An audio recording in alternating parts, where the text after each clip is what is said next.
I watch a lot of videos about retirement.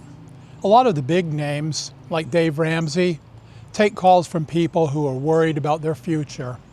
Sometimes they'll say, "I'm 62 with no savings. What do I do?" And honestly, it's easy to judge them. It's easy to say, "You knew this day was coming. Why didn't you plan better?" But what's not so easy to remember is that sometimes life throws a monkey wrench into the best laid plans.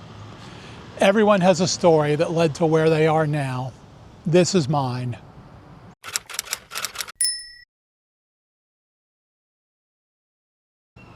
Back in 2004, we bought a new house. Home prices were booming. Everyone seemed to be upgrading, and we thought, like a lot of people, that we could ride that wave. The house was bigger than we needed, but our plan was simple. Keep it for 5 years, then sell it at a profit and downsize. That was the plan, and at the time it made sense. We were both working decent jobs. Cindy was a college administrator, and I was a truss designer in the construction industry, working for a nationwide building supply company. We could afford the mortgage. Everything felt stable. And then came year 4 of the 5-year plan.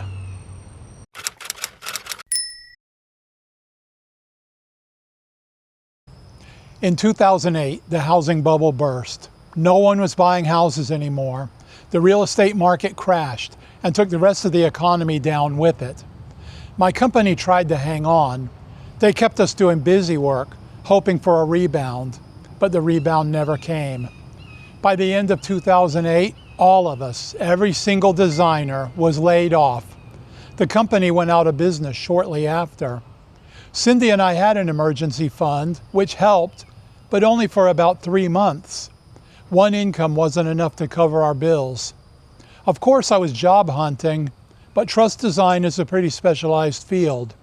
And when the whole construction industry is collapsing, well, everyone's looking for work. I tried looking outside my field too, but when you've done the same thing for over 20 years, your options are limited.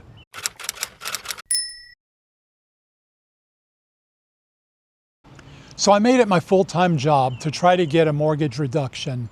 And here's the twist.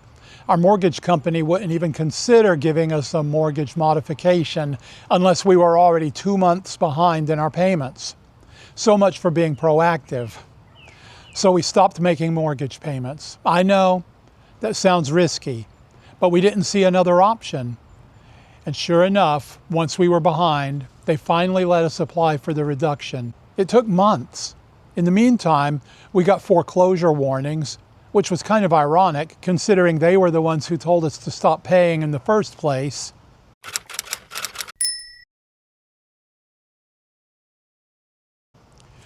While all of this was going on in early 2009, my dad passed away unexpectedly.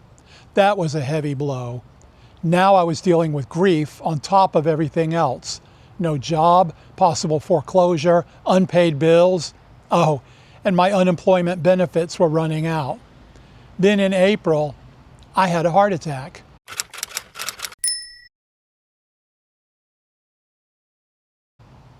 According to my cardiologist, stress may have played a role.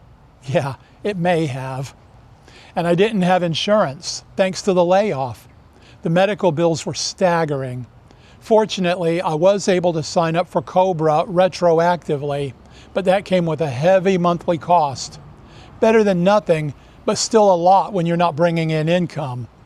My recovery took almost a year.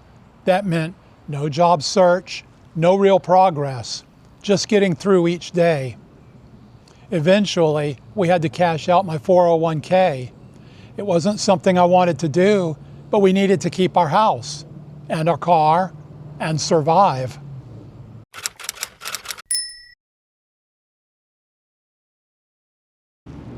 Once I was well enough to work, I took the first job I could find, even though it wasn't in my field. It didn't pay much, but it was something. By then, I'd managed to get our mortgage modified. The payments were more manageable, but we still weren't making enough to save anything. A couple of years later, I was finally able to get back into truss design. But the job didn't pay what I used to earn, and we were starting over from scratch. 2009 wiped us out financially, and the ripple effects followed us for years.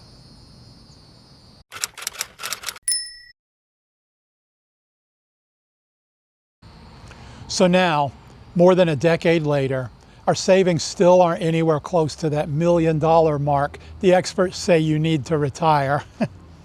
But we're rebuilding, slowly, steadily, and honestly, I still believe and hope that we'll be able to retire on schedule. Here's the bottom line. If you've been watching all those retirement videos and feel like you've dropped the ball, you're not alone. And it's not all your fault. Things come up. Plans get derailed. Life happens. The important thing is this: don't give up. You fall off the horse, you get back on, even if it takes a while, even if the horse is tired and grumpy and doesn't really want to be a metaphor anymore. You keep going, because sometimes that's the bravest and best thing you can do. If you stuck around to the end of this video, thank you. It means a lot to me. I think there are a lot of people out there like me, beating themselves up for things they couldn't control. Do me a favor, hit the like and subscribe. That would help the algorithm push this video out there to people who need it. And if you've had to take a few steps back in your retirement plans, share your experience in the comments section below. It may be an inspiration to someone. Thanks for watching. See you next time.